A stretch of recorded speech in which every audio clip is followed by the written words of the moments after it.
Bonjour à toutes et à tous et bienvenue dans ce tutoriel qui est consacré à TouchPortal, un outil que j'avais déjà traité il y a quelques mois maintenant, mais qui a beaucoup évolué depuis et donc qui est, à mon sens, déjà beaucoup plus abouti qu'il ne l'était quand je l'avais présenté. Si on regarde donc au niveau de la façon de l'obtenir, vous allez sur le site de TouchPortal, touch-portal.com. Vous allez voir apparaître donc cette page qui vous montre un petit peu à quoi ça peut ressembler, hein. Donc ce sont des différents boutons par application, et vous pouvez créer différentes pages et donc créer des boutons macros qui vont vous permettre d'automatiser certaines tâches. Si vous cliquez sur le lien Download, vous allez arriver à une option qui vous permettra de télécharger la version pour ordinateur ou, et la version pour tablette ou téléphone, puisqu'il vous faut impérativement la version tablette ou téléphone pour pouvoir utiliser TouchPortal. Vous avez une version gratuite qui est un peu limitée et une version payante donc qui est à 13 dollars pardon, qui est pas très très cher par rapport à ce qu'on pourrait trouver dans le commerce, hein, au niveau des appareils matériels qui sont limités en boutons et qui sont en général à plus de 100 €. Au niveau du fonctionnement de cette application, donc je vais afficher ma tablette, voilà. Donc au niveau du fonctionnement de l'application, vous avez donc sur votre application PC, donc ordinateur, vous allez avoir une interface comme celle-là, donc c'est un téléphone classique, donc j'ai volontairement simplifié par rapport à ce que j'utilise habituellement. Vous allez pouvoir avoir un aperçu direct également, donc comme vous le voyez en bas à gauche de l'écran, sur la tablette elle-même ou sur le téléphone. Bien sûr, si vous changez de page sur la tablette ou le téléphone, ça ne va pas changer sur l'ordinateur. L'ordinateur est là pour configurer. Donc au niveau de l'écran, ce qu'on voit, c'est qu'on a ici en haut sur la barre du haut la liste des pages qui sont actuellement créées dans le logiciel. Vous pouvez en créer une nouvelle ou gérer les pages existantes. Vous avez également les paramètres de la page qui est actuellement affichée. Donc vous voyez qu'on a on a une grille, et donc si vous regardez la grille en même temps sur la tablette en bas à gauche, vous allez voir que l'esthétique va changer. Alors forcément, il y a quelques petites choses qui sont à modifier au fur et à mesure, mais vous pouvez comme ça changer le nombre de lignes et de colonnes qui vous sont attribuées sur la page en question. Vous pouvez aussi changer les paramètres de fond. Donc ce que je vais faire, c'est que je vais créer une nouvelle page que je vais appeler, donc là il y a une fenêtre qui est apparue en bas, mais vous ne la voyez pas, qui me demande le nom de la page. J'ai pas réussi à la faire apparaître au bon endroit, donc voilà, j'ai appelé la page démo, et donc automatiquement elle me donne un bouton de retour, qui me permet de revenir à la page précédente. Mais cette page, je vais ensuite sur ma page main, qui est ma page d'accueil, faire un bouton pour aller la charger. Donc je vais cliquer là, et là j'ai une fenêtre qui me permet de paramétrer mon bouton. Vous allez voir qu'il y a énormément d'options qui sont disponibles là sur le côté. Vous avez un aperçu du bouton sur le haut, vous avez deux onglets à l'appui et sur événement, donc on va voir à quoi ils servent. Vous avez la taille du bouton qui est apparu ici, vous avez le titre, vous pouvez choisir la couleur du texte, vous pouvez également choisir la couleur d'arrière-plan, l'icône qui va être utilisée, et on a notre bouton qui a un ID et un état initial qui est soit on, soit off.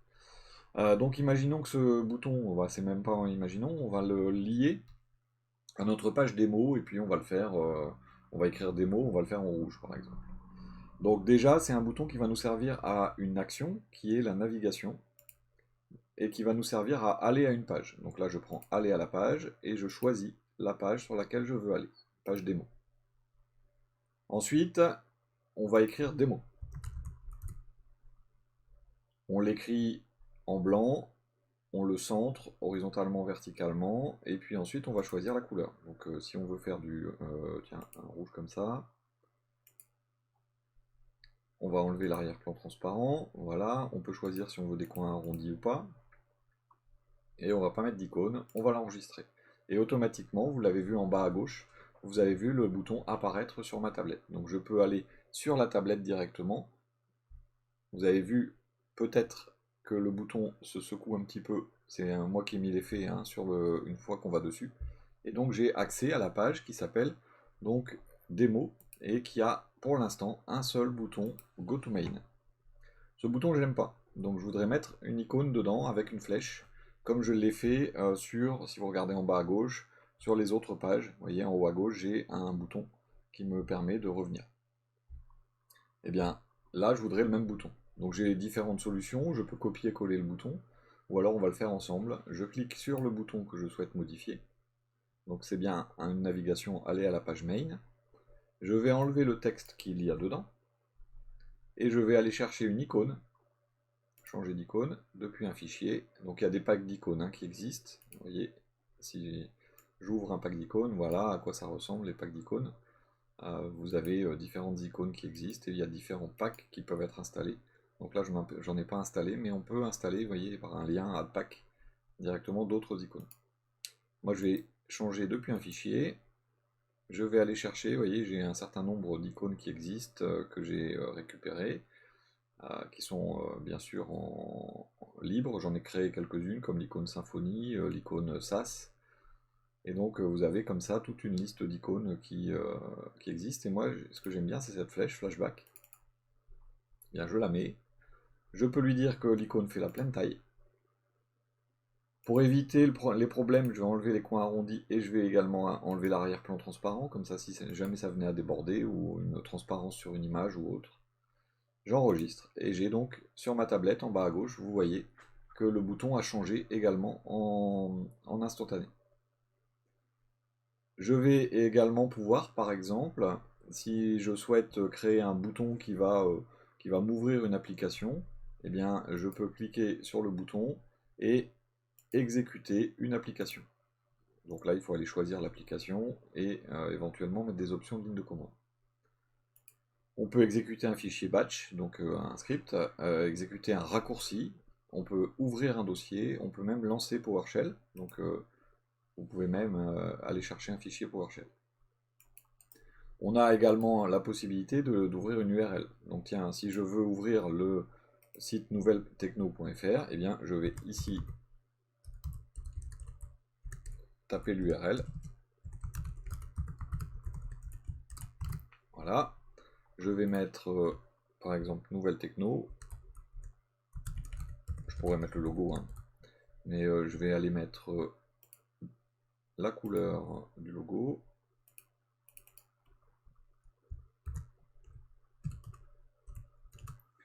Voilà. Alors par défaut, il fait un dégradé. Donc on a un bouton synchronisé ici. Alors c'est assez mal traduit au niveau du positionnement des options et des boutons. On peut même pas élargir. Donc là c'est un petit souci. Synchroniser, ça nous synchronise les deux et ça nous fait pas de dégradé. Et là si je fais enregistrer, j'ai bien mon lien Nouvelle Techno qui est apparu. Et si j'appuie dessus, ça va m'ouvrir le site Nouvelle Techno. Ça, c'est encore une option assez sympa et assez simple. Donc, je vais enlever l'ombre parce qu'elle m'embête. Alors, l'aperçu n'est pas toujours totalement fidèle en fonction de la résolution que vous avez sur votre téléphone ou votre tablette. Vous avez ensuite la possibilité également, dans les boutons, de faire de la saisie. Et donc là, texte à écrire, appuie sur la touche, clic de souris. Alors on imaginera qu'on va faire par exemple un bouton qui va nous lancer une commande sur le terminal pour Symfony par exemple. D'ailleurs je vais en profiter, je vais ouvrir Visual Studio Code, juste pour vous montrer le fonctionnement. Voilà, je vais le... Donc ici, disons que ça va être un Symfony avec un Y, ça ira mieux. Serve. Symfony Serve. Bon, pour ceux qui ne connaissent pas Symfony, c'est pour lancer le serveur. Je vais mettre ça en bas et puis je vais y ajouter une petite icône Symfony sur le dessus. Donc elle est tout en bas cette icône. Voilà, donc j'ai Symfony Serve. Je peux même enlever le Symfony parce que j'ai voilà, Symfony Serve, vous voyez. Et donc là, sur l'appui, je vais écrire le texte Symfony serve. Mais après, il faut appuyer sur entrée. Donc je vais ensuite mettre une autre action, appuyer sur la touche, j'appuie sur entrée, j'ajoute, et donc ça fait Symfony Serve, puis entrée.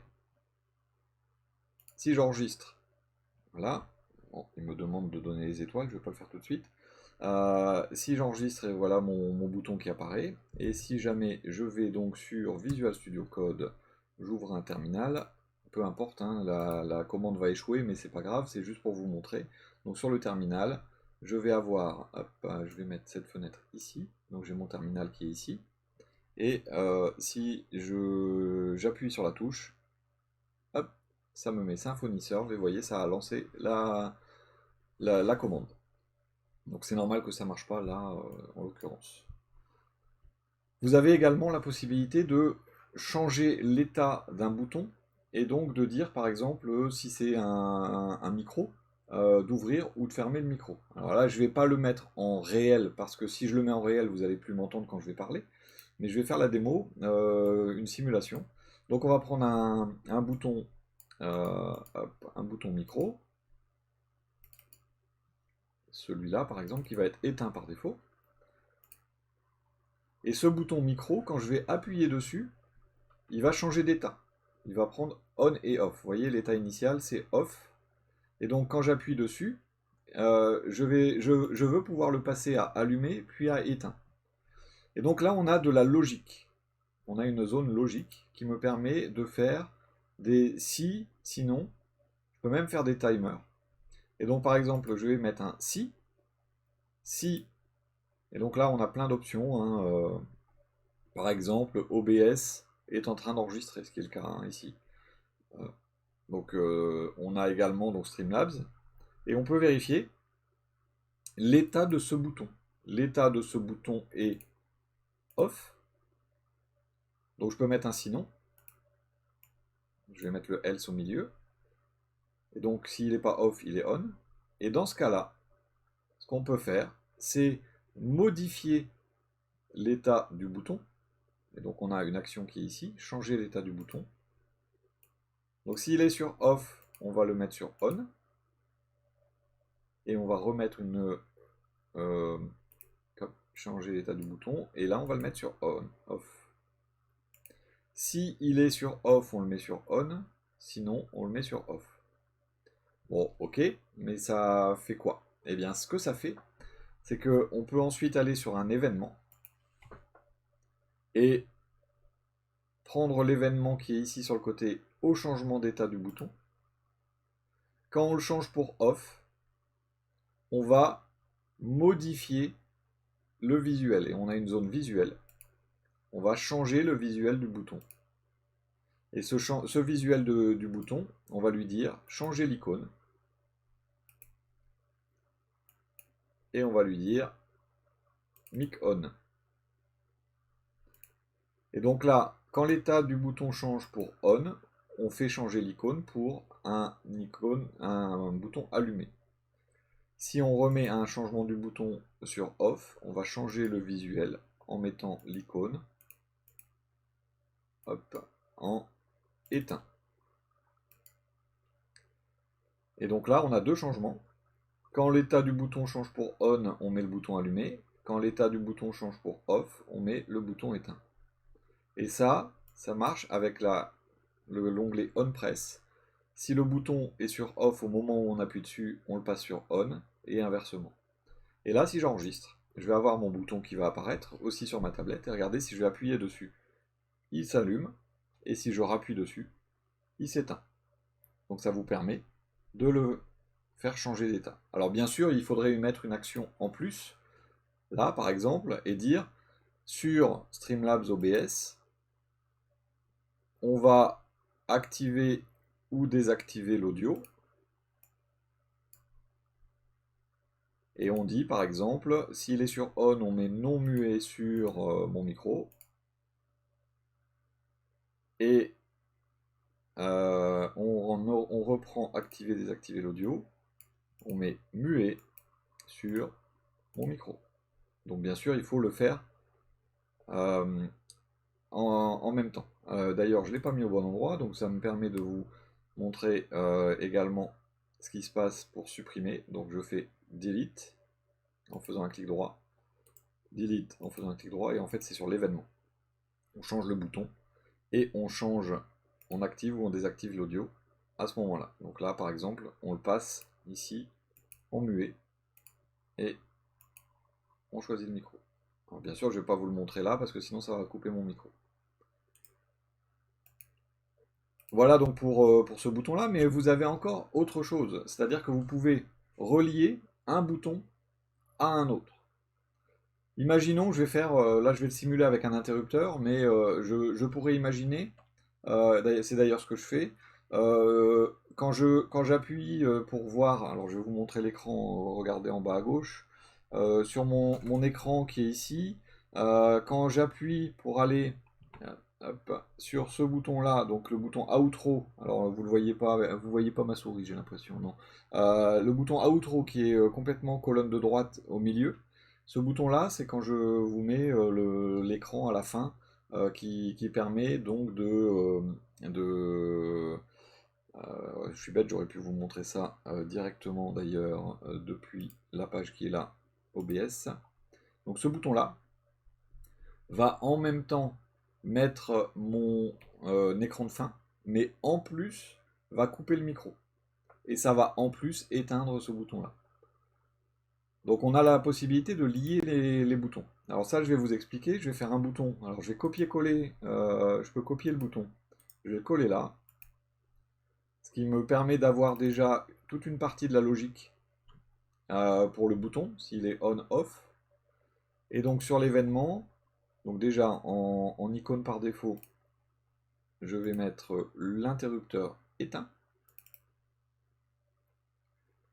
Et en événement, je vais changer l'icône pour hop, un interrupteur ici.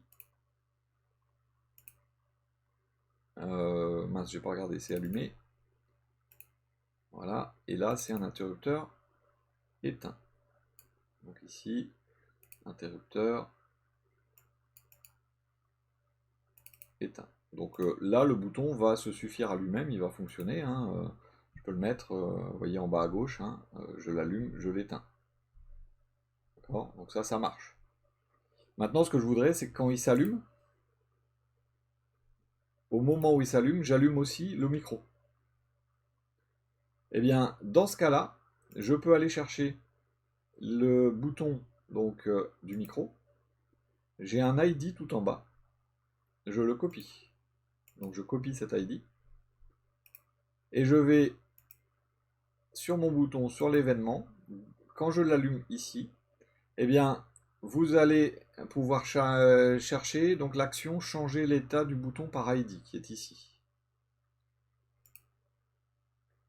Je vais prendre cette option-là. Donc, tiens, voilà, changer l'état du bouton par ID. Je l'ai mise, hop, 2 fois. Donc, il y en a une. Ah, c'est pas toujours évident. Voilà. Donc, l'état du bouton sur on pour le bouton qui a l'ID. Et donc là, je mets l'ID que j'ai copié. Je vais prendre la même chose ici sur off pour le bouton qui a l'ID et je colle l'ID. Et si j'enregistre et que j'essaye, les deux boutons maintenant s'allument et s'éteignent en même temps.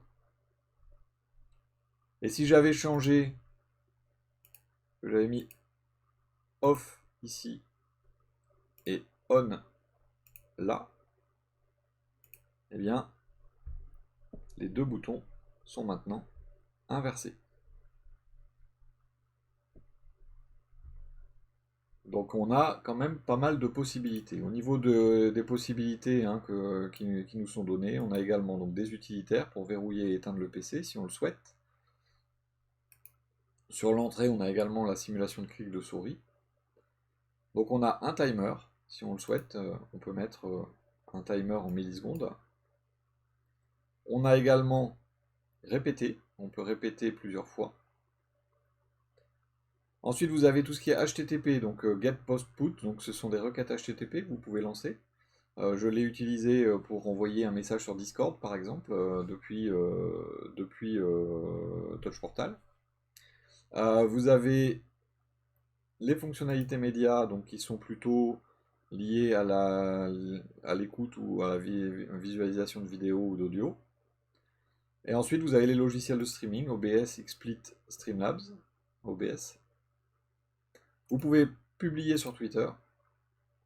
Hop là, voilà. Vous pouvez également donc gérer Twitch. Et vous pouvez gérer vos outils connectés, Philips en l'occurrence. Donc voilà pour ce que je voulais vous présenter aujourd'hui. J'en ai terminé avec cette présentation. Donc je pense que vous pouvez avoir un aperçu assez détaillé maintenant de ce qu'est Touch Portal. On est en version 2.1.008 aujourd'hui. Ces versions donc évoluent, ça a beaucoup évolué. En plus maintenant le produit est en français, ce qui n'était pas le cas à l'époque. Je le trouve vraiment très utile. Je ne suis pas rémunéré pour cette vidéo. C'est vraiment un choix de ma part de vous présenter cet outil, je le précise. Je vous remercie de votre attention et je vous dis à bientôt.